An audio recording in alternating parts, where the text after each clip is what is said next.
Hi, you're listening to This Is Not Your Practice Life. I'm your host, Macy Renee, and we are going on a journey together, my friends. I'm a certified life and emotional intelligence coach. And if you really want to step into your highest self, there are a few non-negotiables you're going to have to learn, and I am just the person to help you do it. No matter your past, I'm here to help you create a more fulfilling future. So stick around with me. Not only will I teach you how to navigate your brain's daily mind drama, but I'll help you actually understand your mind, your emotions, why you do the things you do, and why others do the things they do. Most importantly, I'll help you build the self-awareness skills to create whatever results you want. It's never too late to change the trajectory of your life. After all, this is not your practice life. Good morning. Welcome back to another episode of This Is Not Your Practice Life podcast. My name is Macy, and I am so excited you're joining me today. If this is your first time here and you're a brand new listener, welcome to the podcast. I hope that you get everything you need and more. And if you're a returning listener, thank you so much for coming back and being here and inviting friends. You know, I appreciate it so much. So I am really excited to share with you all today's episode. I had another guest speaker. You may remember that 2 weeks ago, I had my good friend Mindy Kyle on the podcast to talk about the stepmom experience. Well, today I will be introducing to you a new guest, Franco Zavala. He is going to be talking about the stepdad experience. So I had some different clients and friends send me questions that they would want to know the answers to from a stepdad. And we had a wonderful conversation. So I cannot wait for you to tune in. Before I send you off to listen to this amazing episode that I think you're really going to enjoy, I want to remind you about a program up and coming, because a lot of the conversation that we had today in this interview reflected back to the work that we're going to be doing in this program. So I just want to talk about it really quick. Starting on January 21st, we are going to work together for 5 weeks in a program called Elevated EQ, Your Self-Concept Blueprint. And today's conversation in this interview really touched on the importance of self-concept, because self-concept goes beyond your visions and your dreams. And I think what a lot of people misunderstand is they think when they work on self-concept that they have to want these really big things in life. And if you want really big things in life, that is absolutely okay and can be a part of your self-concept. But what I love about the conversation that I had with Franco today is we were talking a lot about the stepdad role. And even 2 weeks ago, we were talking about the stepmom role. And you will hear so many amazing nuggets in this interview that really showcase what it means to work on your self-concept as who you want to be, who you desire to be as an individual. So this means who you desire to be as a mom, as a dad, as a stepfather, as a stepmother, as a career woman, as an entrepreneur. The list goes on. When we're working on self-concept, it applies in every area of our life, and it's the intentional work that we do so that we show up daily in a way that we feel proud of. So yes, self-concept can absolutely be, I want to be in this place 3 years from now, or I want to have these things 5 years from now. But self-concept, more importantly, is how you're showing up daily in your life based on who you want to be. And you're going to get to hear it from the stepdad perspective today, in addition to all of his other wonderful nuggets. So if there are areas of your self-concept that you want to improve, or you even want to understand self-concept more in depth and how it will show up in your life based on what's important to you, I highly recommend getting enrolled for $599. We're going to work together for 5 weeks, both in group and one-on-one. You get a workbook and you get lifetime access to the call replays so that you have them forever, okay? So if you're interested in this program, the best way to sign up is to get in touch with me on social media, or make sure you're on my email list over on macyrenee.com, so that way you don't miss the window. We're going to close enrollment on January 16th and we get started January 21st, okay? I can't wait to have you. Now, let's enjoy this amazing episode with Franco Zavala.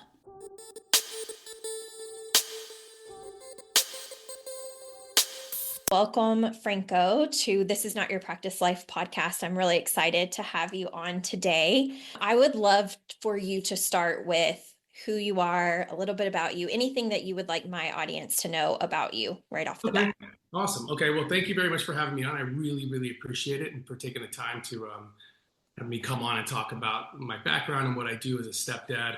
I have been a stepdad now for 14 years.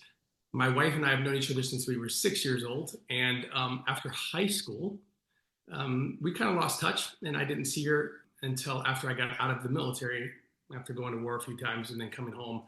I ended up making my way back to Arizona, which is where I laid my roots when I was a kid, and started going to school. And I found out that her husband had passed away after they had given birth to their son, who was right around 4.5 months old.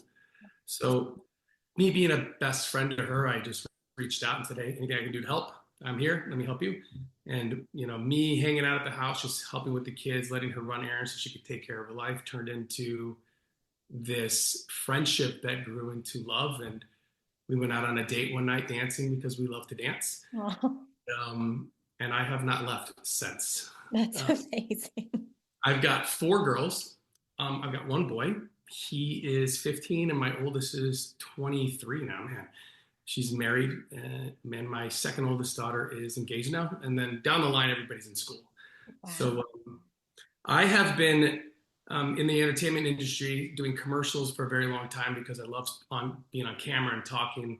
But I was also a personal development and coach speaker on stage with a gentleman by the name of Bob Proctor and Life Success Consultants. And then, I just decided during COVID to start talking about my success as a stepdad because of all the stuff that I learned along the way. I implemented into my family, and it worked, right? It worked because, like every other stepdad out there, I was stuck in the mud, had no idea what I was doing, was a little bit scared, if I'm being real honest with you. A lot of the family members on both sides, including my own mother, were not on board with me taking Mm, on five kids that were not mine. So, wow. yeah, I kind of just went from there. And I just, like I said, started talking from there. And that's what I do now. I just share people my experience, what I do, how I handle things. How I handle things is not always going to be the way that you handle things, Mhm. but embedded in those solutions are always good core values and daily habits and activities that can progressively move you towards where you want to be as far as being in a blended family and having a successful blended family. Yeah. So let me clarify then. So your wife, the baby, the 4.5 month old, was that her fifth child then? The child. So that was their boy. That was their boy. And Wow. he was born, and their dad was a very, very good man. He was a very good father, uh, very successful, very good earner. He was a dentist, and he passed away from a heart attack in his office of all places. Wow. Randomly, that's why I tell my kids sometimes, like, you can't anticipate anything that's going to happen in life. Sometimes the worst things come on a random Tuesday at 3 in the afternoon. You can't plan for it. So, when that happened, the oldest, my daughter Brinley, was 9, and like I said, my son was 4.5, 5 months, and it was just, hit the wall. Like, what are you going to do? And it just, like I said, it just so happened that I happened to be traveling back from Florida, which is where I was living, and coming back home when I kind of found out how all this happened, right? So, Wow. Gosh, well, I'm really excited to talk to you now and ask all these questions because you've yeah, got of course. a big range, like age range of where you came into their life and how this has all played out. So I think these questions are going to be great. For my audience, they've come from clients of mine, they've come from stepdads, they've come from coach friends. So I'm really excited for you to share your perspective on these. So let's get into it. Okay. Um, the first thing is, let's see, how can the bio mom, right, or your wife support a stepdad without understanding your experience? So how can she support the stepdad without understanding the experience of the stepdad in the current Mhm. situation? Okay. Yes. So the best way to support, well, I don't even want to say stepdad in this scenario. The best way to support any man that finds himself in this scenario. So let's say that I call it there's three different levels that being a stepdad is. And I use sports because I love sports. So I'm always going to reference things to sports. Perfect. you're gonna have your rookie season, you're gonna have your sophomore season, and then by year three, you've got a good, you know, momentum and way you want to handle yourself. So your rookie season can it falls into the whole, I'm about to be a stepdad, but I'm not necessarily married yet, or we have not made the decision to get married yet. So I'm in the kid's life. So she's introducing me to them. She's bringing me around more. She's talking about me in conversations. I'm going out with mom on a few dates, and the kids are kind of like, who's this guy, kind of thing. So while doing that, the best way to support the stepdad in that scenario, or the man in that scenario, is to not look at it as he's coming in and he's about to take over, or he's coming in and he's about to be the influencer of the house, or he's coming in and he's about to be the man. Because the relationship that mom and stepdad have to build, and the agreements that they have to come to in the beginning, have to be such an ironclad contract of love, support, determination, forgiveness, that being on the same page before you ever start this journey is what a lot of step parents don't do. They kind of just jump in, you know, both feet in. They don't really give it much thought. They're like, well, this can't be that hard, or you know, you're an adult, they're kids, so we should be able to handle this on our own. But the navigation that mom and dad have and have to come to is everything they do from here on out has to be a 50-50 split. And that's where I lose a lot of people, because there are a lot of angry individuals out there who believe that the step parents should have absolutely no rights when it comes to punishment, when it comes to talking, when it comes to raising voices, whatever it may be. Mm-hmm. And they don't want them to be, don't ever step and cross this boundary ever, or we're going to have a problem. Right then and there, you're setting a precedent for your relationship with the kids and in your family and in your marriage. That is, I will always clip your wings and you will never fly.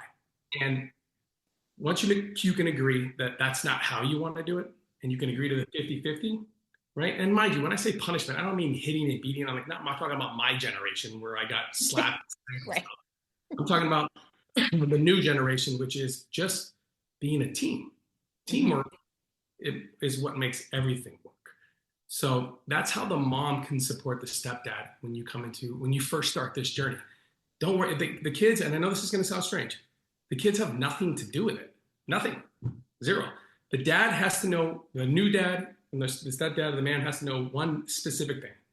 How you treat mom in the beginning, how you treat her, how you hold her, how you hug her, how you speak to her, how you edify her around when the kids are around, will help shape them on seeing how you're gonna treat them and how you're gonna treat mom. Remember, when you first start this relationship, the kids are thinking one thing, and this is what I learned from my oldest daughter, Brinley. Who is this guy, and how long is he gonna stay here before he leaves? I don't want him here. Like, I'm the oldest kid. These are my siblings, and I'm about to defend them. So I'm about to be a real rude individual, and the stepdad cannot engage in any of that information or conversation. It has to be about mom and stepdad. That's where you start. That's the teamwork. Wow, that's incredible. I love that you brought up too that there's different stages to this, right? There's the rookie stage, and for the wife or, you know, mom to recognize that there's going to be stages of learning and getting, you know, used to everything. And so I think it's also important not to have like these false expectations coming in, right, of where they're starting. I think, yeah, that's really good that you mentioned that, because I think that that's something I sometimes see within my clients. They have this expectation, especially like, well, they should know what to do, or they should know how to come into this, you know, and that's not necessarily the case. There is going to be growth that happens in blending the family, even in the dating kind of get to know the woman stage, you know? Right. And when I say like the teamwork thing, this is the reason why mom and new dad or stepdad need to be on the same page.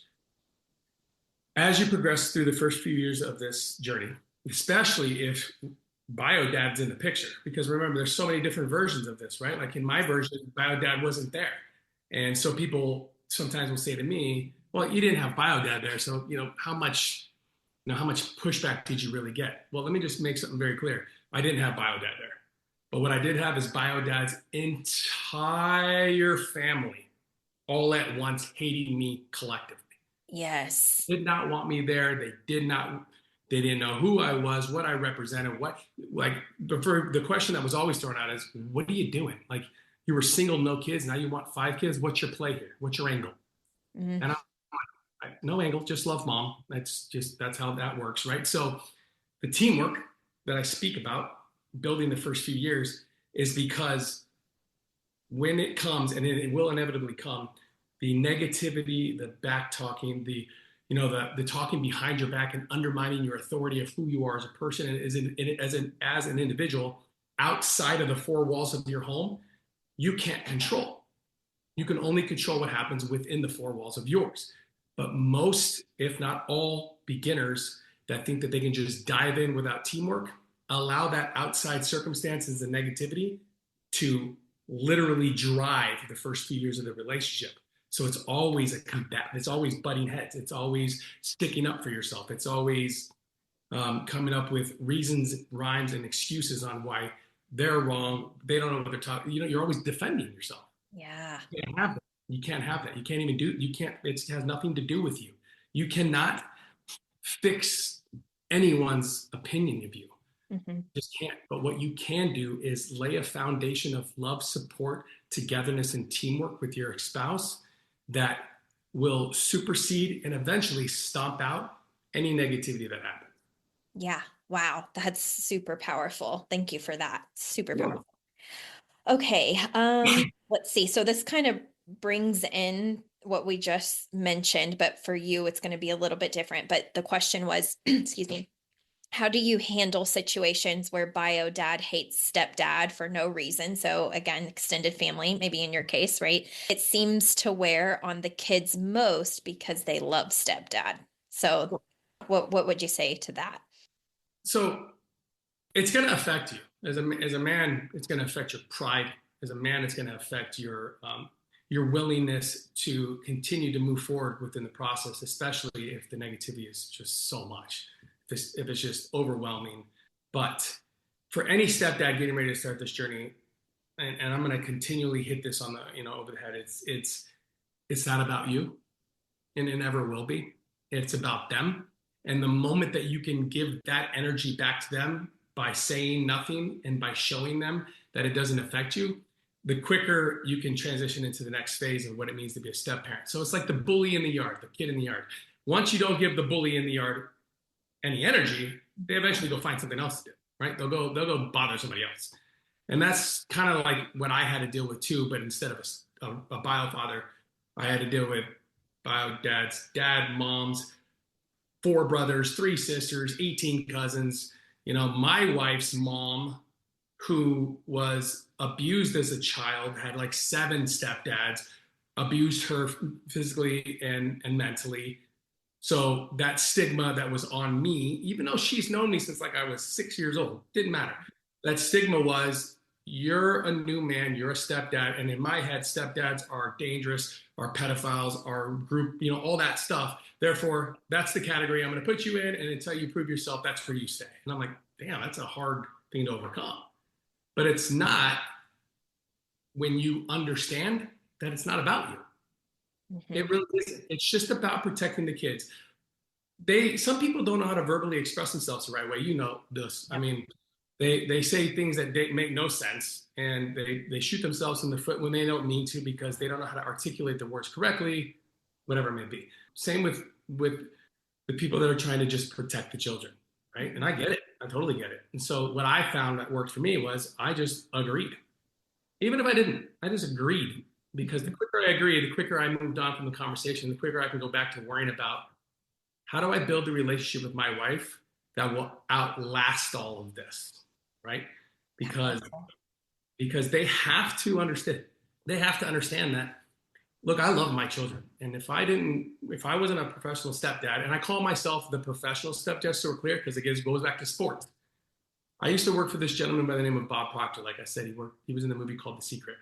Great friend, miss him very much. But he told me once that there's nothing better in the world than watching a professional at work. There just isn't. There's nothing better than watching a pro at work. It doesn't matter what field you're in, just a pro. Somebody that's just, that's a pro. So when I titled the name of the podcast, The Professional Stepdad, it's because that's where I want all men to seek to get to this pro, at working from a pro level. And you know what pros don't do? Pros don't allow the media and the lower levels of their world affect them because they're pros now. They're past that. They've gone through it. And that's where I want these stepdads to get. So, when it comes to that stepdad undermining your authority, talking behind your back, whatever it may be, I've made episodes where I explain that you can only control the things that happen within your home. That's it.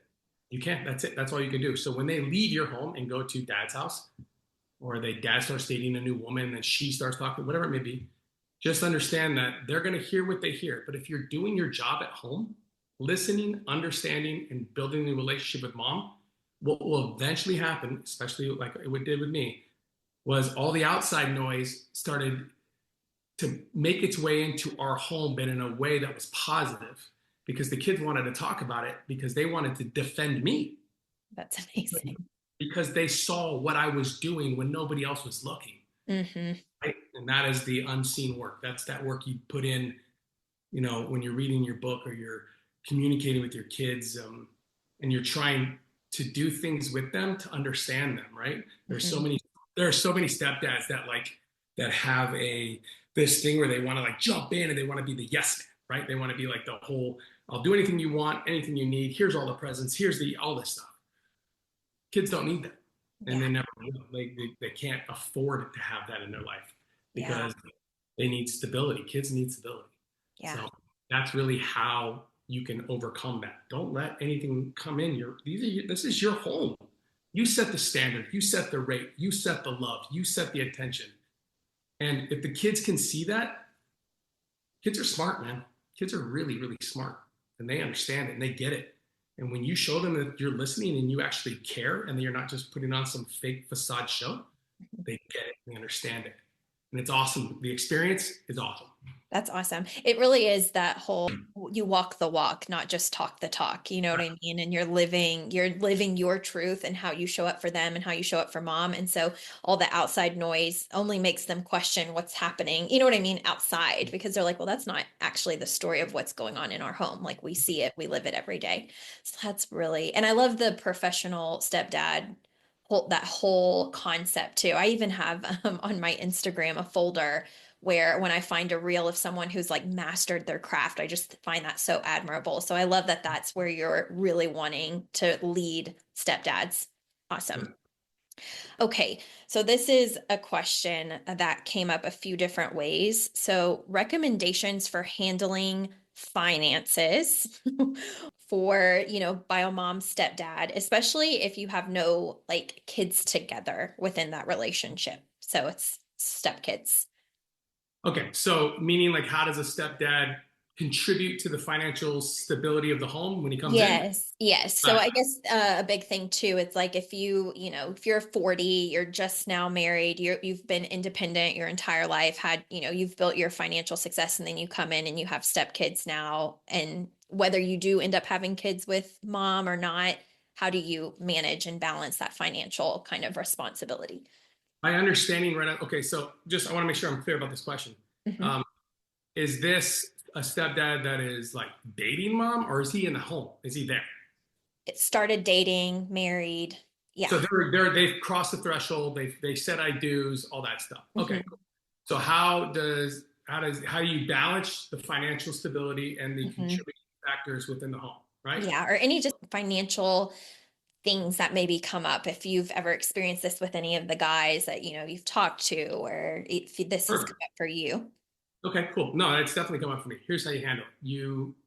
Because you and mom did all the work in the beginning to get on a 50-50 state of understanding that this is how you're going to raise the children, whether it's going to be spiritually, what kind of education you're going to give them, how you're going to raise them, what church or whatever it may be. Also with the financial aspect of it all, it's a 50-50 down the middle. This is what we're going to do. We're a family. This is the way it has to work. When I tell you that I handle everything within the four walls of my home in a way where it's ran almost like a small country or a business, like a Fortune 500 company, same thing applies.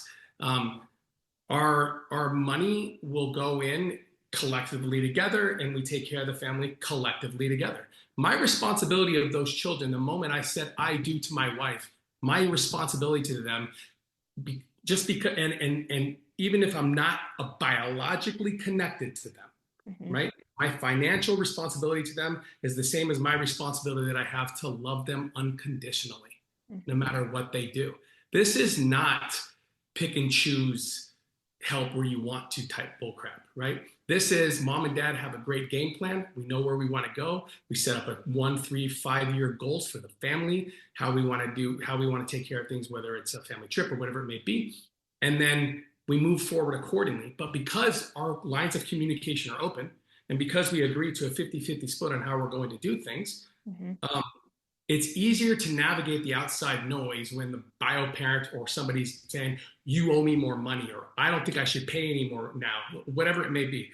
If I'm being real honest, every stepdad who loves their children, and let's just say you choose to have your own kids or not, every stepdad should look at their new family as a startup business.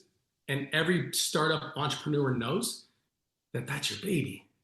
Like, this is your baby, and you will do whatever it takes to succeed, whatever it takes. So you can't look at scenarios when it comes to finances as good, bad, right, or wrong. It has to be, if I act on this right now, collectively with my wife, because we're 50-50, will it move our family in the direction where we want to go, where we have set as a planned family? If the answer is yes, you just move. You just go. Don't even think twice, just go. And if the answer is no, guess what? Mom, dad's communication, or mom and your mom's communication are so good that you go, okay, hey, look, this doesn't make sense. Let's write this down. Let's talk about this. How can we navigate this? How do we handle this? How do we take care of that scenario? Right? Yeah. And a lot of bio dads or bio moms, depending on which side you're going on, who are going to be proud. They're going to be, those are my children. This is my response. Like, all this stuff. The moment that you realize that you can't change how anybody else reacts or responds to the way you are raising, the moment you can move past that, the better off you are.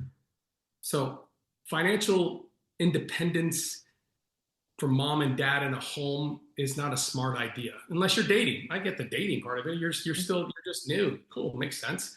But when you say I do, like when I got married to my wife, I didn't just marry my wife. I married my wife and my kids, right? And so when I had the ceremony, I personally, during the ceremony, handed my kids a necklace that said, I promise on it. This is a promise. This is a covenant I'm making with you. Here's my promise. My promise is that I'm not going anywhere, that you can depend on me and count on me, that I'm not going to treat you any different, good, bad, right, or wrong, that I'm going to raise you the very best way I can raise you. Because again, I'm still, like, there's no manual for being a parent. I mean, parents make mistakes all the time, right? But what I'm asking you to do is understand that I'm going to try, right? All I'm going to ask from you is patience, love, and, when it happens, it happens. So for that financial aspect of it, it cannot be like separate accounts and money that goes to this and that. Just if you and your wife will just sit down and talk about it and break it down for what it really means, like if I was in a situation where bio dad was here still and he wanted a certain amount of money because of the children, I would make sure to bust my ass on my end to make sure that I cover it. Not because I, even if I like the guy or I don't, it's not about that. It's about the kids. And that's what we miss. Bio parents make it all about them. Step parents make it all about them. What they don't understand is this is not about us. This is about the kids, because they're the ones going through it. We're just driving the ship. They're going through the experiences. So they're going to grow up in a way, the way they grow up is going to be directly connected to how you handled the little idiosyncrasies of an argument between bio mom and bio dad, and you're stuck in the middle, right? Sides can't do anything, but what you can always do is have your wife's back. You're 50-50. You're on the same page. Sometimes bio parents get it. Sometimes they don't. That's none of your business. Yeah. Because as long as you're doing the right thing will always prevail. I love it.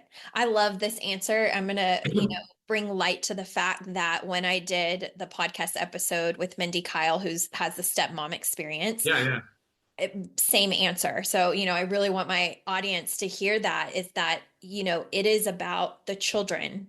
It's Mm. about their experience. And this is, I think, a perfect example too of why, as an adult, working on your emotional reactions to things, working on your emotional intelligence, because yes, you need to be able to manage all of that inside because you've got these little people watching how you're doing everything and who are experiencing the second hand of your coping mechanisms and your coping skills. So I love that you said that, and I love that it matches very much what Mindy said. Like at the end of the day, yes, there's challenges as a bio parent and a step parent, but if you can think about the kids, that should really be the driving force of how you're responding to things that you're Correct. navigating. Right. Most bio parents and step parents that are so like wrapped up in their own stuff, they will react to everything, and this is where emotional intelligence and all that comes into play. But they're going to be reacting to everything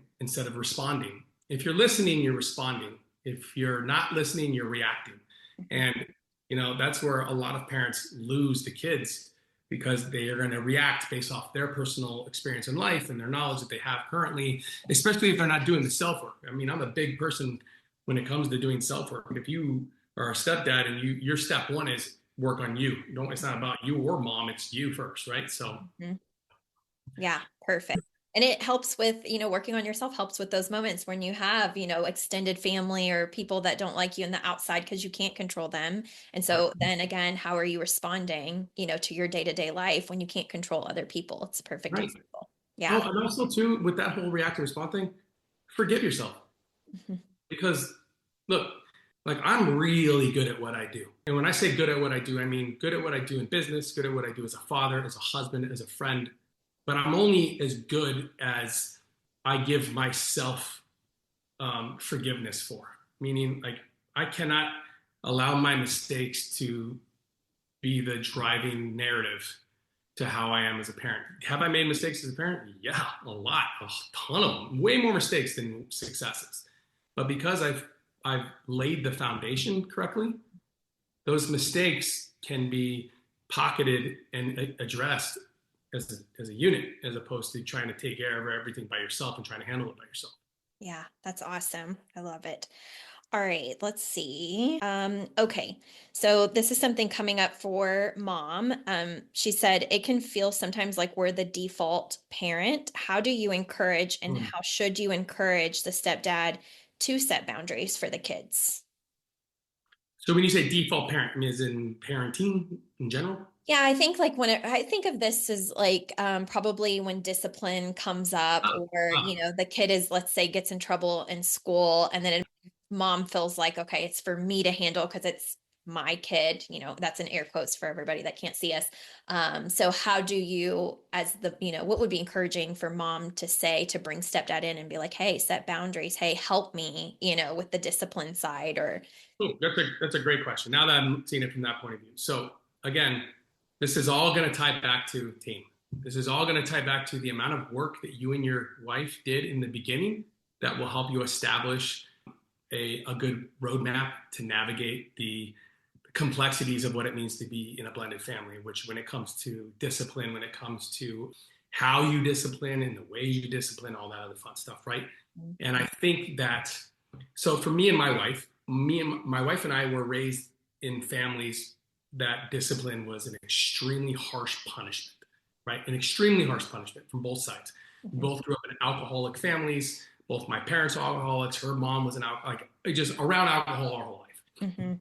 And if we allowed our past to be the driving factor of our future, then her and I would be alcoholics, right?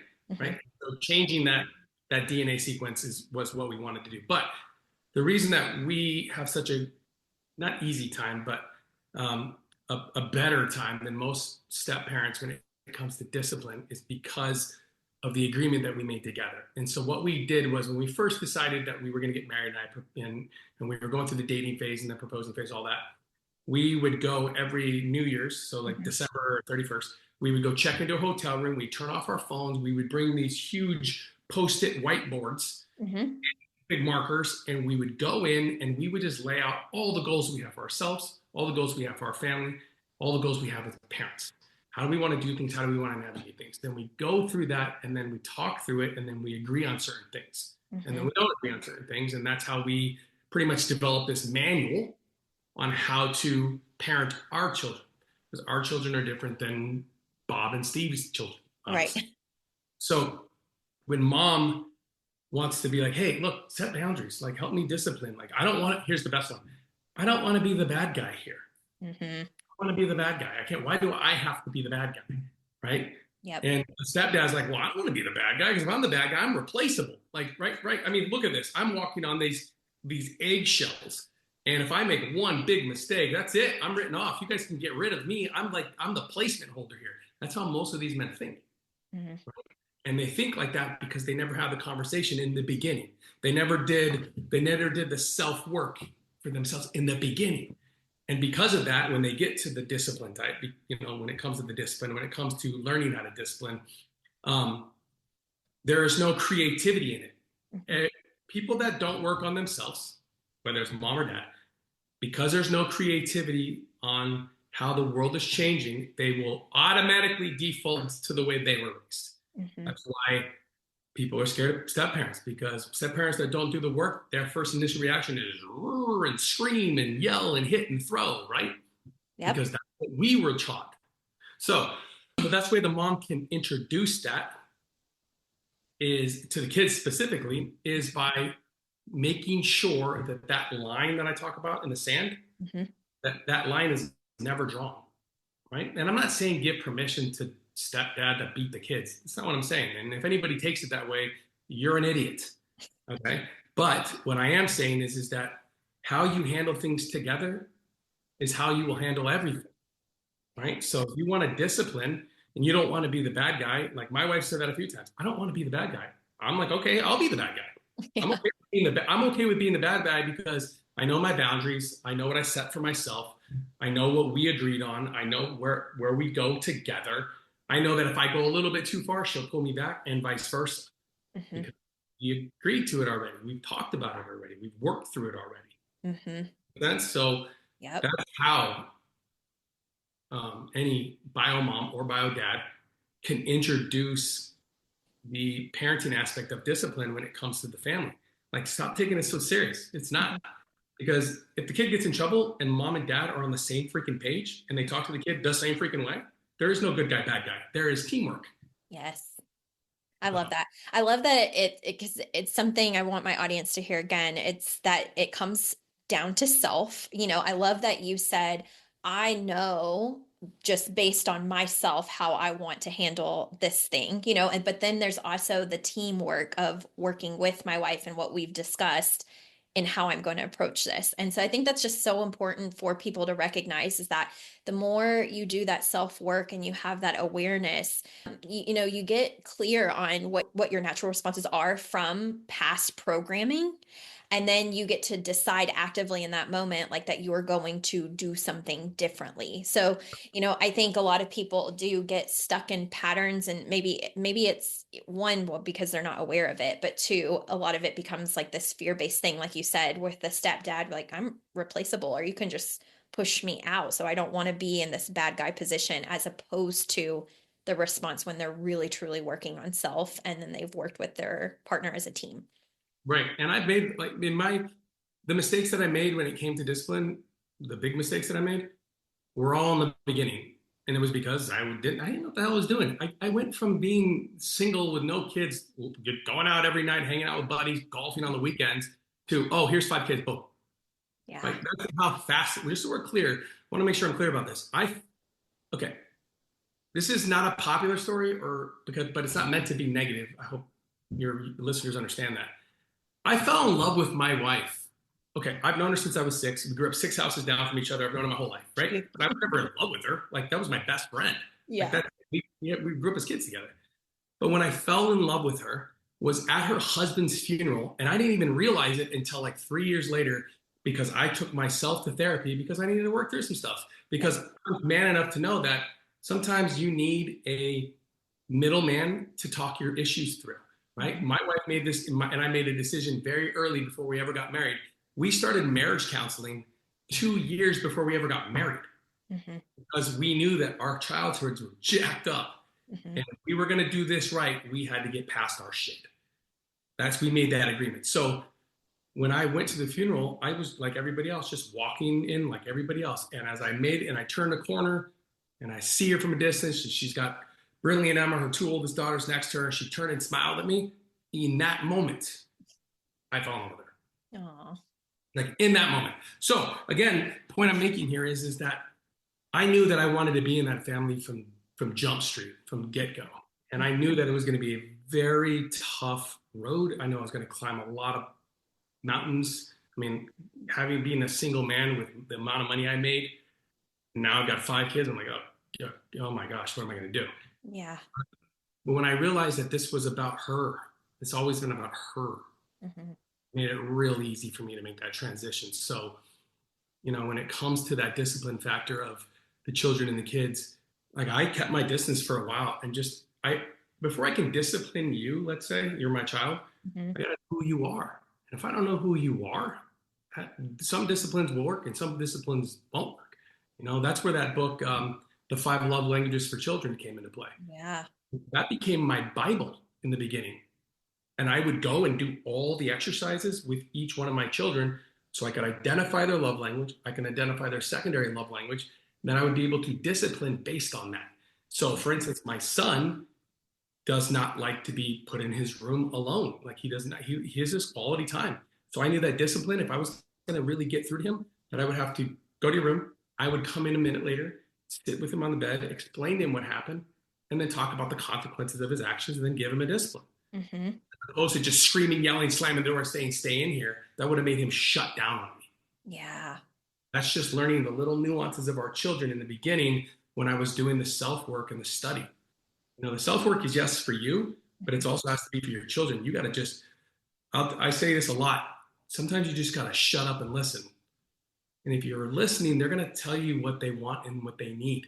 But if Hmm. you're always trying to be a man, and I'm going to say this like, I'm not trying to say one way or the other, but men try to solve problems instead of just listening sometimes. Sometimes we just need to shut the hell up. Just listen Yeah. and come up with a solution. So, Yeah, that's great. Yeah, because I think it's natural DNA a lot of times to be the fixer, right? The helper, the problem solver. It's a natural thing. And so, a lot of times that slowing down and getting into someone else's world is important. So I love that you mentioned that you did read that book. Tell me again what it is. called The Five Love Languages of Children. Now, there are two books. It's Five Love Languages, regular, which is Yep. for you and your spouse, which is an amazing book. And then The Five Love Languages for Children. So, everything my wife and I did when it came to the first few years of our relationship, when we were building these goals, guidelines, habits, routines, foundational work, standards for our home. Like this is what we want to represent our company. Remember, I tell you, it's a company. So what we want our company to represent.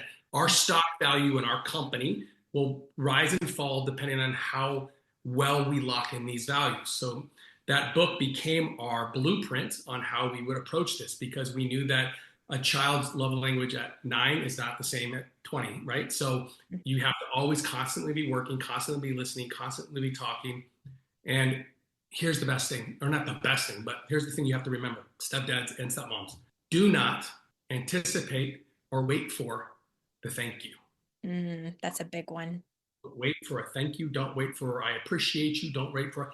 My daughter is 24 now. Again, she's married and she's got an amazing husband. And I didn't get a thank you from her for everything I did from 9 up until the day she graduated high school. And she didn't even tell me in person. She told me in a letter, which is the way she communicates. And it was the best thing ever, right? It was the best thing ever because I wasn't anticipating it. I didn't expect it. And when it came, it was so much more valuable to me Yeah. because it meant that I was doing what I was supposed to be doing. Like I was on the right path. Hmm. You know? Yeah. And because you didn't have that attachment, there was a built up like resentment all those years, right? Which I think sometimes happens. And, you want the thank you. You're like, what? I don't feel appreciated. And again, a lot of that comes from the lack of self-work. Yeah. How are you nourishing yourself?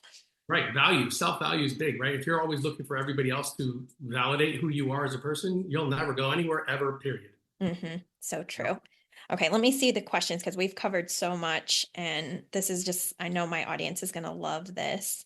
Have I already asked you about like what you found most challenging about being a stepdad? No. Okay, I would love to hear that. What I found most challenging about being a stepdad was my self confidence on whether or not I could do it. I try to talk myself out of it a few times. My dad's from Mexico. My family's from Mexico. Coming from a Hispanic family, we have big families. Everybody has kids. You Hmm. know, I grew up always wanting kids. I didn't. I've always wanted kids. I've always wanted to have kids. And I found out after I got out of the military that because of all the jumps that I had out of aircraft and in certain places, I was no longer able to have children. And it threw me into a headspin, which was not good for me, which is where my alcoholism and everything came into play before I ever came back to Arizona. And so when I made the decision to be like, yes, I'm in. I love her. I love this. I can do this. It was the consistency of maintaining the self confidence that I could. That was the hardest part. It was the times alone. It was the moments where I was afraid. When I had like one of my biggest moments, which every step parent goes through, it was like a year and a half into dating my wife, and I was talking to my daughter Emma, and I said something to her, and again, it was not in a positive way. It was probably negative because I was still learning. And she looks at me and she goes, "You can't talk to me like that. You're not my real dad." And just got out of the room. And for most men who don't understand that, especially stepdads, that could be, that could be a deciding factor on whether or not you want to stay or you give a shit anymore. Because Hmm. most men, like I'm saying, like that, you're not my real dad. Literally a reminder from them that you'll never be as good. Hmm. Then you have to get through your own stuff. Like, oh crap, will I never be that good? Like, am I going to screw this up? Like, well, you start doing all that stuff, right? So that you can respond in two different ways. You can go down, like I said, you can go down a rabbit hole and find yourself probably pretty bad off, or you can use it for benefit, right? And I chose at that moment to use it for benefit. And in that moment, I needed my daughter to understand how hard I was trying. I was trying, but I was failing, but I was trying, but I Hmm. failed. So I started writing this story about her and about because I'm going to preface this with all my kids are dancers, every one of us. My Okay. wife are amateur ballroom champions. Oh, Like we cool. danced our whole life. That's what we do. So my daughters are dancers. My daughter Emma specifically the dancer. So I wrote a story about a stepdad who was in the military who came into a family and had this dancer daughter, and he was trying to build a relationship. And I started writing one night, and before you know it, like 4 days later, I had like 150 pages of this made up story that I used our names with. And I was just going to package it and give it to him. Like, this is how I feel. It's the best way I knew how to express my feelings. Hmm. Anyway, long story short, I gave that paper to a friend of mine in Los Angeles. Is a good friend who's got a wife that's a dancer. He read it, loved it, gave it to somebody else. 2 years later, I'm in LA shooting a movie. That's They so adapted it into a damn movie. It was incredible. I'm like, what? so So cool. my daughter Emma, when she applied for GCU for college, they asked her to give, what's something you could tell us that's unique about you, and her answer was, "There's a movie about me," because I made a movie about her, and the movie is literally just about this stepdad who was trying to build a relationship with his stepdaughter, and dance has a big involvement.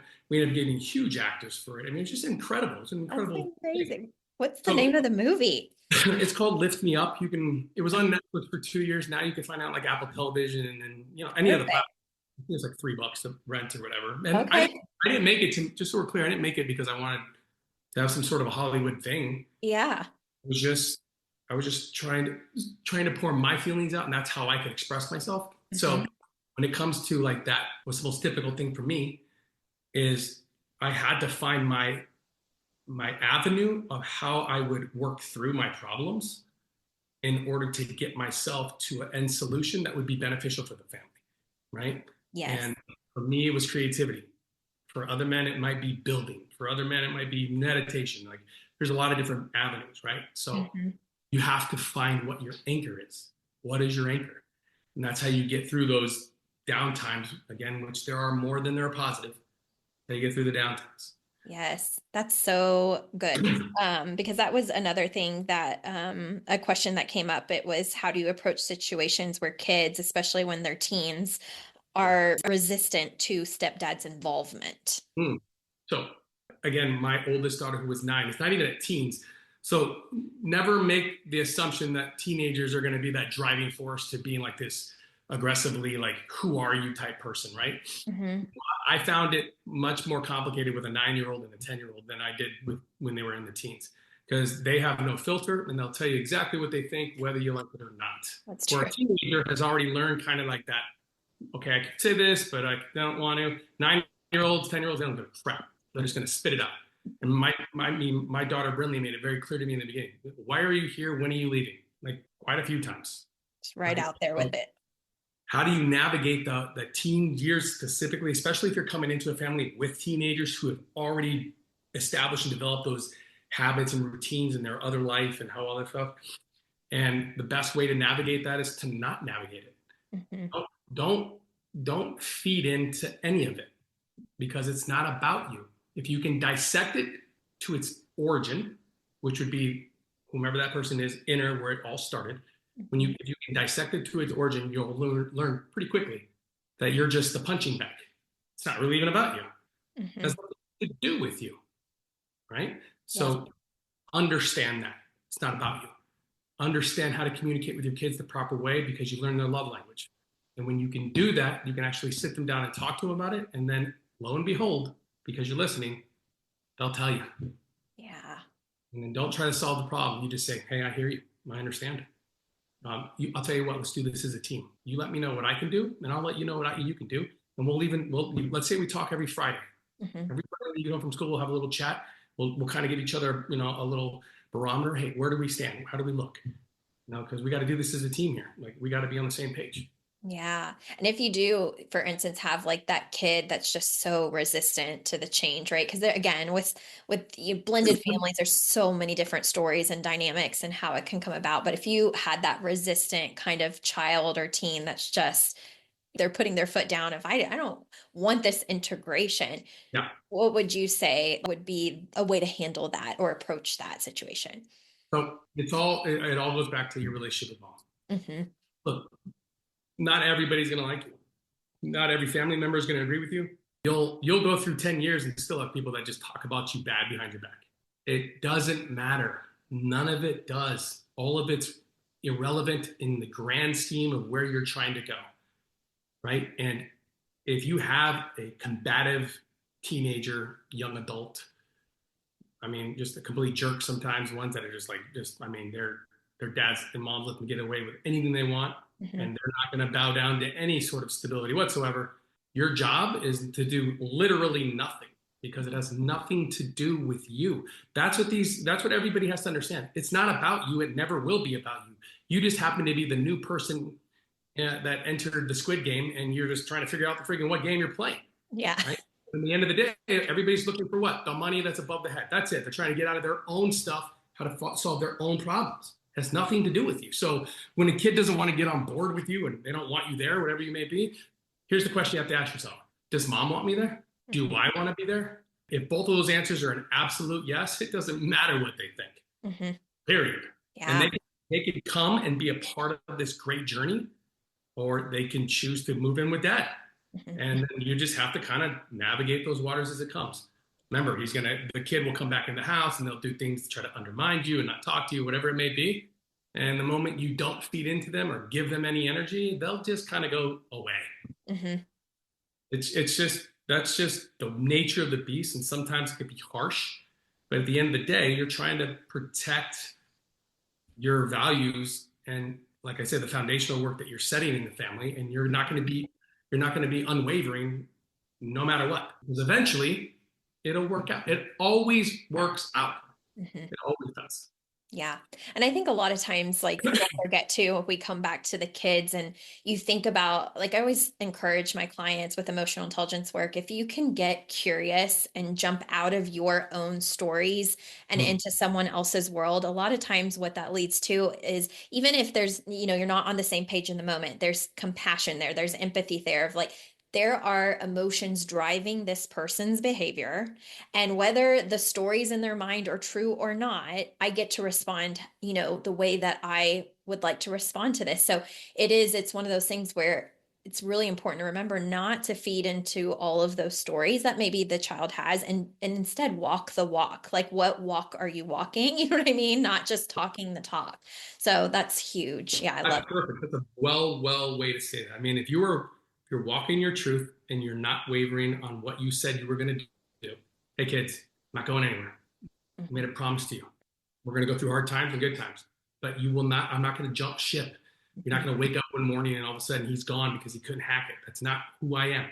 Yeah. And I've already made that promise to you guys. You guys have to understand that. So bring on the bad times, because all those bad times are going to just be building blocks to this amazing time we're going to have once we can all understand that, hey, I'm not going anywhere. I'm here for you. And I want to see everyone in this family succeed. And oh, by the way, guys, and please understand this, I love your mother. Yeah. I love her. I love her. I'm doing this because I love my wife, my best friend, my companion, my partner, my soul, like all this stuff. This is where I'm trying to get to, because one day all of you guys will move out, you'll get married, you'll have kids, or will be an empty nest house, maybe some grandkids. And if my wife and I haven't established a good relationship, we won't go into our golden years happy. Hmm. You Yeah. Yeah, and then it makes it even more miserable as a family unit, right? If you all are not on the same page. But, it made me think like how different even your mother-in-law's experience would have been with the stepdad story, having someone come in that's like, hey, you can be as mad as you want to be, but I'm walking the walk, right? As opposed to what ended up being her story of like, well, this one did this and this one did this and this one did this. You know what I mean? Which I think when kids are in pain, naturally our brain goes into expecting the worst. It's worst case scenario. And we prep ourselves for the pain ahead of time. So it's very easy, I think, from a kid's perspective to want to push away and be like, I know they're going to prove me right. So if as the parent, you're doing your work and you're honoring your promises that you've made and, focusing on you, it's not going to be that big of an issue, no matter how much pushback you're getting from your kid because you're living what you said you were going to do. So. It's a great way to put. I worked with this one gentleman where I just told this, just ask this kid very simple, ask him one simple question. And I asked him very straightforward, like everything that you've been listening to my podcast. He was listening to for like 2 years at that time, and he said he'd gone through every episode. He's worked through all the stuff. He wrote down all the information. I go, okay, cool. So you're walking your walk. He said, yes, I am doing exactly what I'm supposed to do. I go, okay, great. So what I want you to do, I want you the next time they were at the dad's house, and he was coming back. When he gets there and you feel like there's tension or maybe no tension, I want you to just sit down in front of him, or give him a drink or whatever it may be, and just ask him one question. I want you to ask him. And I think this kid's name was Steven. And I said, Steven, am I doing everything I said I was going to be doing when I first met you? Have I changed? And the kid will be very frank and forward with you, right? Mm-hmm. And it's funny the answer the kid gave him, because he started off like almost like he was going to fight and argue against it. And then I think that kid had a realization, like, crap, everything that my dad is saying about this guy, he's doing the opposite. He's actually here. He's listening. He helped me with my homework. Like he threw me a birthday party. Like everything he said he was going to do, he's doing. Yeah. And then the kid goes, no, you're doing everything you said you're going to do. And then the dad just said, okay, then like Yeah, what problem do we have here? Yeah. where are we at? Why do we have such a problem? And the kid then opened up to him, said he would go to his dad's house, and his dad sits around and all he does is talk bad about him. And then the more he hears it, the more it goes into his subconscious mind, and then it becomes a natural reaction. And so then they got the kid reading a book. And long story short, them two are best of buds now, That's right? Just by asking simple questions. Because if you were walking the walk, results, it's like sales. Results is the name of the game. Yeah. Period. Yeah. It's so true. I love it. Okay. So you kind of answered this. I feel like I know your answer, and I think it's going to come to teamwork, but I am curious. I'm going to ask it. Okay. How do you handle responsibilities and logistics of like the kids' practices, drop-offs, the schedule, like especially as a stepdad? I'm assuming when you come together, it's going to be deciding what that looks like, but is there anything you can think of that we haven't discussed as far as the logistics of coming into a family's established schedule and you have your schedule and then blending that well? Okay, so for me, the way it worked, because dance schedules were incredibly crazy, the way it worked for me was I knew that I was coming into an established schedule when it came to a dance schedule specifically. My son wasn't old enough to go anywhere yet, so that didn't count. Mm-hmm. I didn't try to do anything.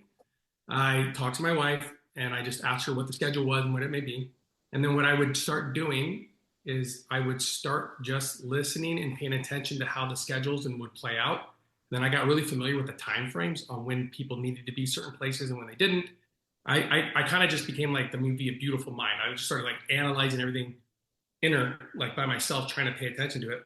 Then what I did is I tried to relieve pressure where I could.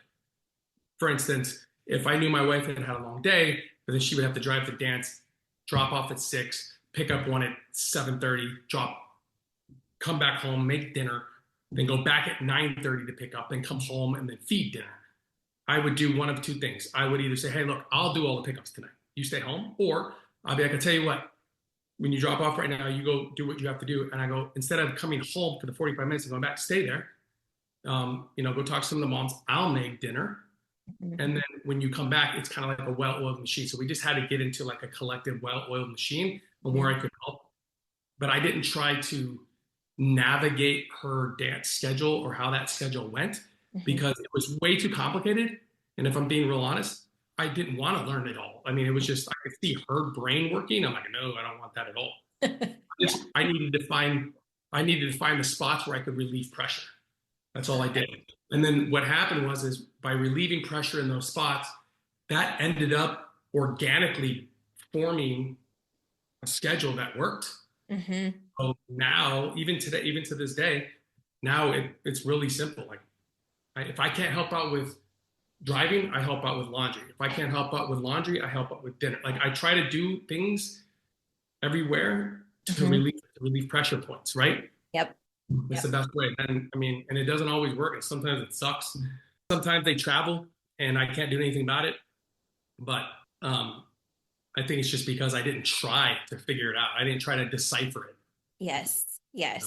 Let me ask this. So, how do you handle parent disagreements or differences in parenting style? So, I know you and your wife like spent time getting on the same page with things, but like if you do or did have differences on opinions on consequences, discipline, how you would do things versus how she would do things, how do you navigate those, I guess, inconsistencies when, the kids really benefit from a lot of consistency? Right. By failing through it. I mean, look, it's sometimes she doesn't agree with the way I'm raising my son because I want my son to be an independent man. I just do. Yeah. I think two things I think my son should have already done by the time he was 15. Know how to do all your own laundry at any given moment because you never know, man. And you need to make sure that these are your clothes. This is your moment. This is your room. I give them their space. I give them their security, but I also hold them. So each one of my kids' rooms, even though they're my children, I treat their rooms as if it's an apartment, meaning like, hey, we can have guests come over. Let's make sure we're clean. Let's make our beds. Let's do all these little things. But when it comes to like how I discipline in certain ways or like how I taught him basketball as opposed to like how I teach him other things, I think that because it's an ever-changing, ever-evolving scenario. Because one minute the kid's a dancer, the next minute they're into yoga. It's like it changes your minds. But when it comes to the discipline factor, it's like we kind of just wing it in like, okay, let's do this. And if it works, oh, cool, that works. Let's remember that. And if it doesn't work and it backfires on us horribly, we don't panic. We just pivot, right? Yeah. Like most people will panic.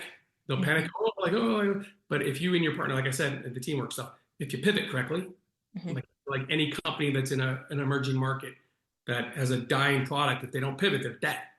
They got to pivot. And same thing with parents. You have to pivot. You have to be able to pivot on the fly. Sometimes it works. Sometimes it does not. Yeah. And have you ever had a situation with your wife where she's like, I don't like how you discipline them with this or that? And so how do you navigate that? Are you like, or are you like, well, this is what I do. What's your perspective on that? No, I'll ask simple questions like, okay, what do you mean? Like, you can't just say, I don't like that. I need to know why you don't like it. Do you don't like 100% of it, or you don't like a certain aspect of it? Like, what don't you like? Because maybe I thought I was doing something and I ended up not doing because, again, I'm human. So my subconscious mind and programming from when I was a kid, even if I've done all the work over 30 years, does not matter. It's still going to reel its head. And that's why I'm always telling people, you got to consistently be reading every damn morning, read all the stuff. But sometimes I'll default into the way my dad raised me, Yeah. and I will yell when I shouldn't, or raise my voice, or get pissed off when I shouldn't.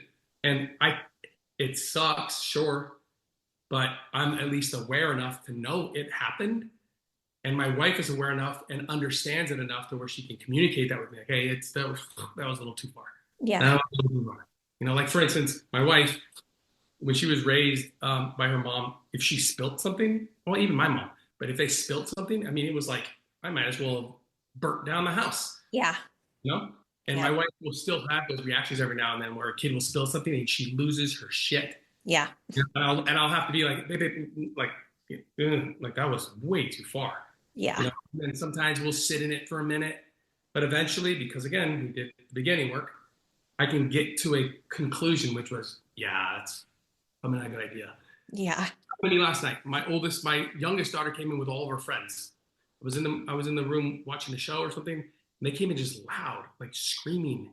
And I remember how I used to do that. My dad would just light me up. Yes. I got pissed, and texted her, "Get in here now." And Hmm. I go, "What do you think you guys could just?" I just kind of dug into her for a second. She's just like, and she left. And in that, about 10 minutes of just sitting there going, "Oh crap, I don't think that was the right move." Hmm. That's what I had to say to myself. And there's no going back. I can't go back, obviously. So before I left, I pulled her out in the garage and I just was like, listen, I go, what I just did was totally too far. I go, maybe I'm a little sick still and I'm a little bit under pressure about something I don't even know. But you know what? I didn't need to take that on you. And I apologize. I'm sorry Hmm. about that. And she's like, it's cool, Dad. And then just kind of like went away. Yeah. Yep. It's you handle it, man. You got to be able to be aware of when your mistakes happen. Yes. Say I'm sorry in a way that communicates to the kid like he's actually sorry, like he made a mistake.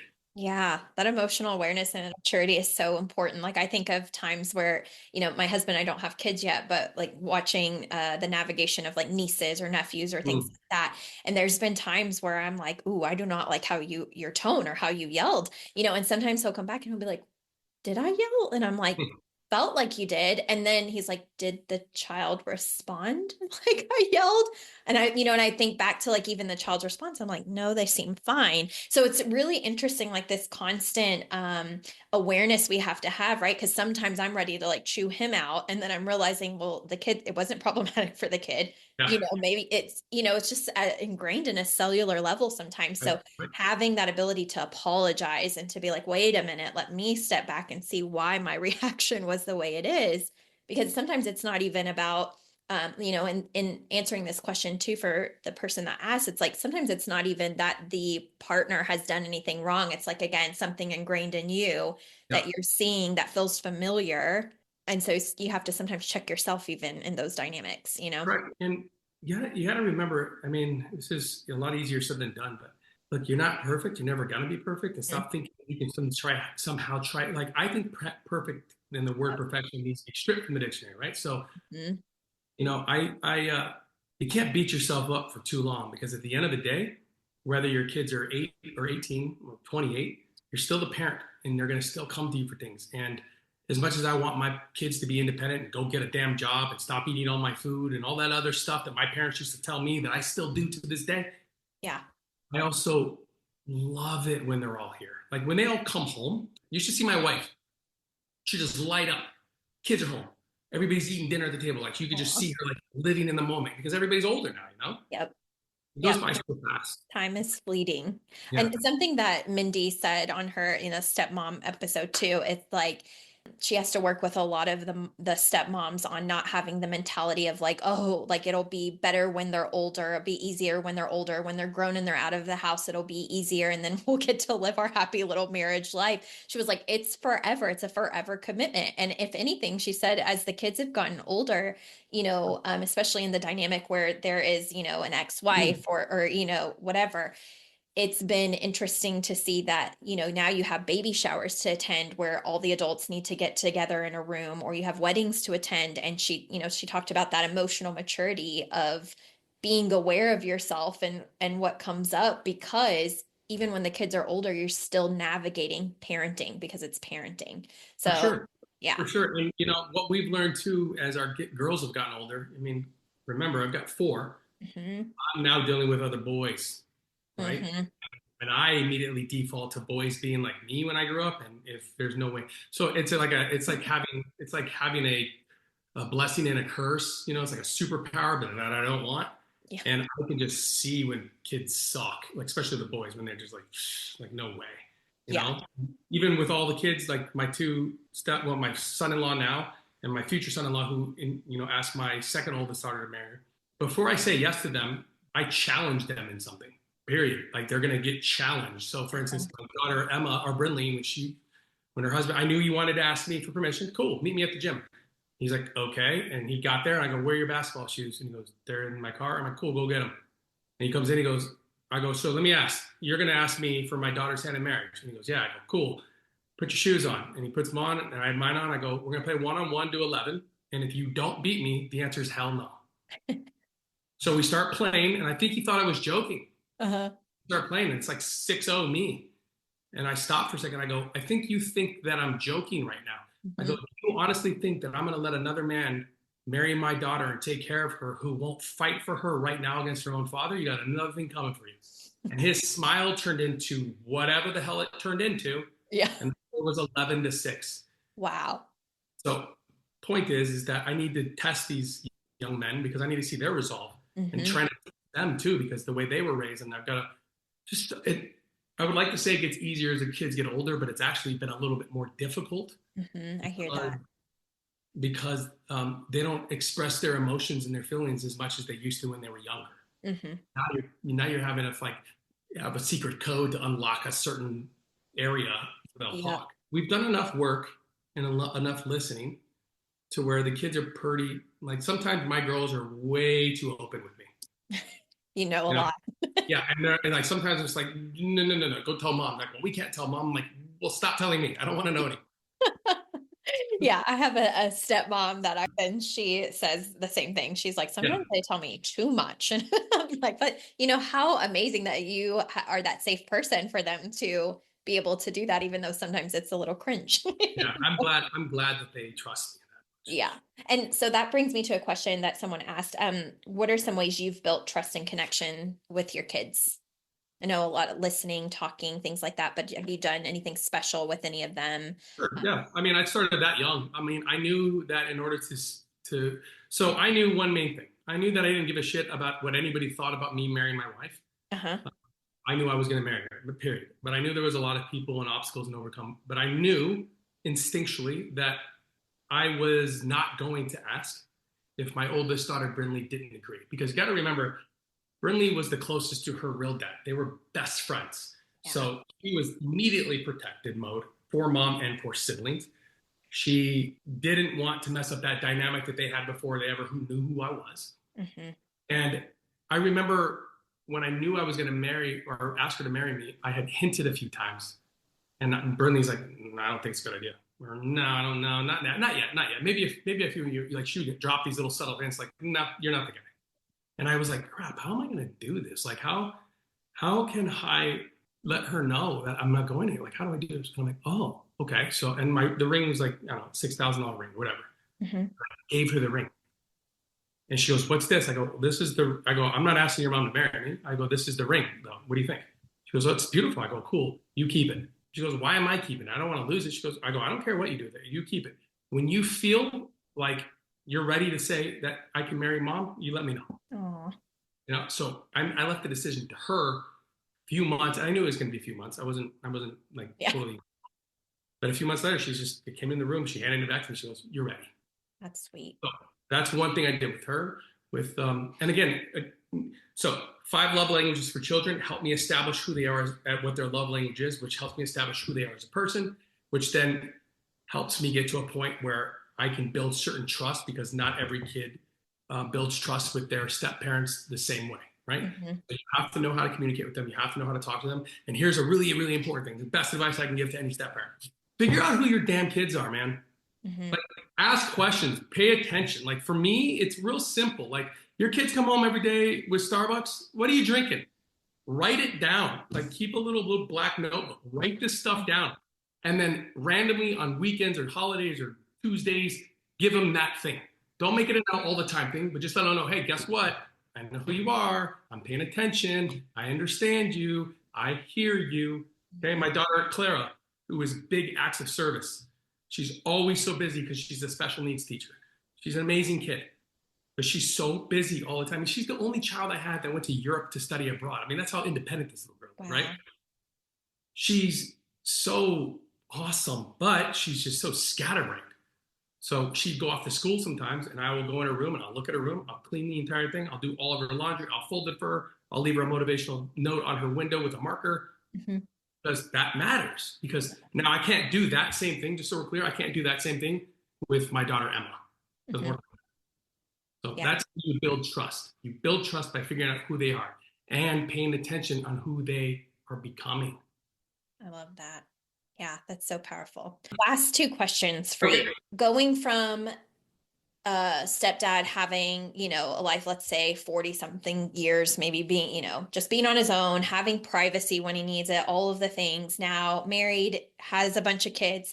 How do you handle, I don't know that they're necessarily issues, but around like space and privacy and taking care of yourself, especially like when you've gone from a lot of kind of independence and doing what you want all the time to now this family dynamic that's busy and schedules and you're trying to be a good husband, and how do you manage that privacy and wanting space?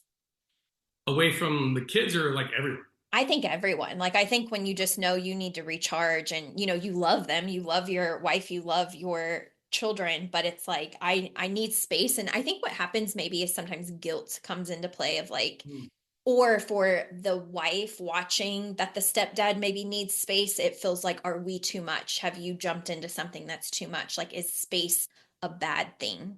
So if that's coming up, like, what would your answer kind of be for that?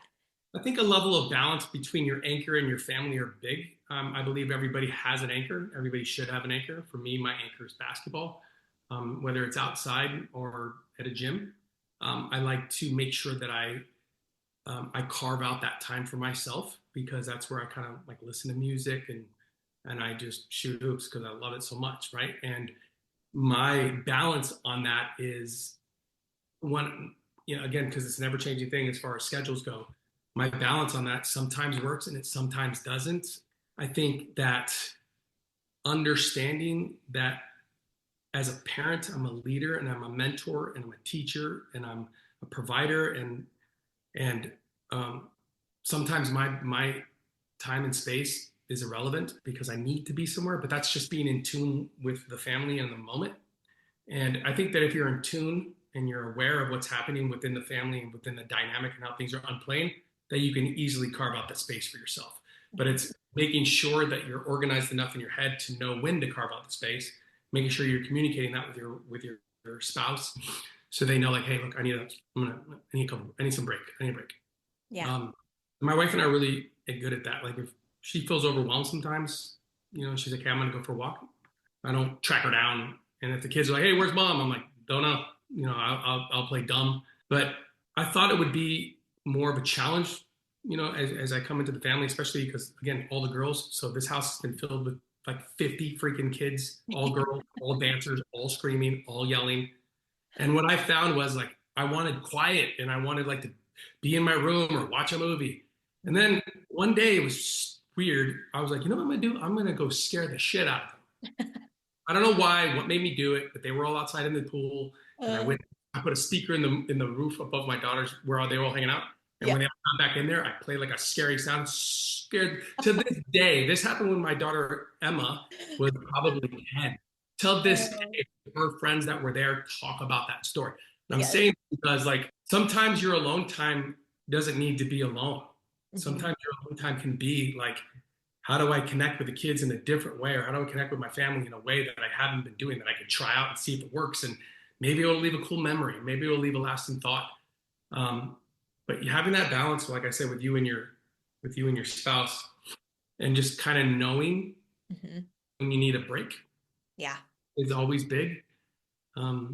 It's just I think that if my wife and I weren't on the same page about a lot of stuff, if we never talked, if we didn't ever do goal setting sessions each year, it would be a lot probably harder to navigate. But I got to tell you, like I say, I mean, I can't say this anymore. When you're laying the foundations for your family and your foundation is built on the love, respect, admiration, value, routines, habits, and how you want to live life with your wife or your husband, when everything is built on that, don't matter. Yep. It's never going to fall. It can't. It can't fall because everything is based on that. And the work we did in the beginning has helped us navigate those times, especially the hard times in the latter days. And where most families got sick of each other during COVID, dude, to this day, if I brought every one of my children in here right now to talk to you, everyone who would say COVID was the greatest time we've ever had in our lives. I love that. We would go outside to our Halloween boxes, and everybody would have to pick an outfit, and we would have fancy dinners. And everybody was in charge of cooking one night, and everybody had to be a waiter one night. Everybody had to be a chef one night. We would go on morning walks every morning as a family. Oh, that's amazing. It was the greatest. Seriously, it was like, to this day, like COVID, we've done some cool shit in our life, just so we're clear. COVID's probably the best time we've ever had. That's amazing. I love that. So intentional, so fun, and makes memories for all of you. That's amazing. So much. Okay.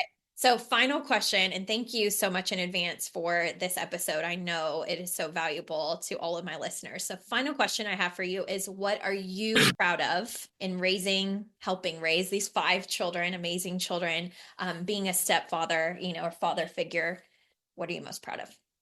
I am most proud of not quitting when I tried. The self-confidence that I had to develop as a father, it helped mold me into the person that I became and the coach that I've now become, and how I handle myself in business, and how I raise young men. It was that whole don't quit attitude. It's real. Like it's really real. And if I would have quit, because remember, anybody that's looking from the outside in when they see step parents leave, or when it doesn't work, they think, oh, it didn't work out. He left the family. In reality, he just quit on himself. Mm-hmm. Person quit on themselves. And I'm just really proud that I didn't quit on myself. I love my kids. I love my wife. I love my family. I love my life. It's never 100% perfect. Can't be. It would be actually quite boring if it was. But I'm happy that I don't fall into the category of statistical failures within blended families. Mm-hmm. I'm never going to be that. I don't even, like I said, if you didn't know who I was or what I do, and you met me outside, you would have, other than my kids are white, you would never know they're dead serious. You won't know, zero. Like to this day, when I introduce my kids, and then people find out they're my stepkids, they're like, oh, you're not the dad? And I'm like, no. Yeah. But you won't know it because I never saw them. I'm a stepdad. Yeah, I have a step podcast, but I never saw them as not mine. Yeah.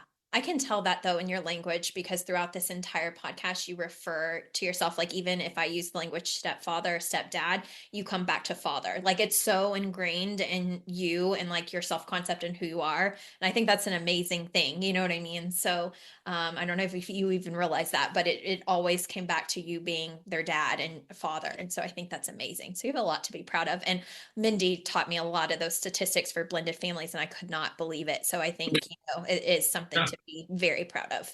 Yeah, I wish that there were more men who would get past their own ego and learn that, look, you can be a defining factor, positive way in the kids' life. Even if you don't end up staying, let's just say it doesn't work out between you, whatever, you could still be a positive influence, right? You can, in any walk, any way, however that works.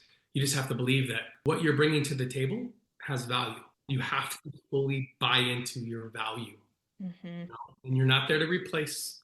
You're not there to try to take place of any other parent. That's not your job, right? That's not what you're trying to do. You're just trying to make sure that whatever happens within the 4 walls of your home is embedded and built upon these core values and this foundation. And everything will be all right. Everything will always be all right. And it doesn't matter when it happens. Like I said, don't look for the attaboys. Don't look for the thank yous. Don't look for the I appreciate you, because this shit ain't coming. And when it does come, it's just so much more sweet, right? And another thing too, what I learned is, and the last thing I'll tell you is this: pay homage to those children being in this world. That dad or that mom might hate you, right? That dad or that mom might talk about you, try to destroy your character, to try to anything. The best thing you can do is praise them, because at the end of the day, you can't get past their stupidity. Mm-hmm. But you can be grateful that it was because of them that they are here now, that you get to enjoy them as you move forward. So when my daughter got married and I gave the speech, my speech started out with, the whole family that hated me, let everybody please stand. I made everybody recognize them. Thank you very much. Chris, who's the dad that died, I gave 5 minutes of a speech about him. I never even met the dude. Yeah. But you gotta pay respect to wherever where the kids came from and where the past they are, because it's because of that led you here, and I don't lose that. Yeah, that's amazing. Well, this has been incredible. Thank you so much for your time and for coming onto the podcast. I will make sure to get Franco's information so we can put it in the show notes for anybody that is interested in connecting on social media, listening to his podcast. But thank you again so much for Thank you very, very much for having me. I really, really appreciate it. I love what you're doing. And anybody that is listening to what you're doing, the fact that you're going down different avenues to try to create more benefit and value for your show. A lot of people don't understand that is a unique quality in an individual, and you want to make sure that you track them down, you get to know who they are, you go through their programs, because of those are the people that are real and that actually give a crap whether or not you succeed or fail. So great job. Thank you. Thank you so much. Hey there. Thank you so much for joining me on today's episode of This Is Not Your Practice Life podcast. If you'd like to connect on social media, you can find me on both Instagram and Facebook at Macy Renee Coaching. And if you want to stay up to date on all of my offers, announcements, and inspirational emails, you can join my email list at macyrenee.com. In addition, if there's a way that I can further support you in your coaching journey, you can schedule a free 60-minute consult at macyrenee.com anytime you want, so we can discuss the best options for you. I look forward to seeing you next week, and I hope you have an amazing day. Bye.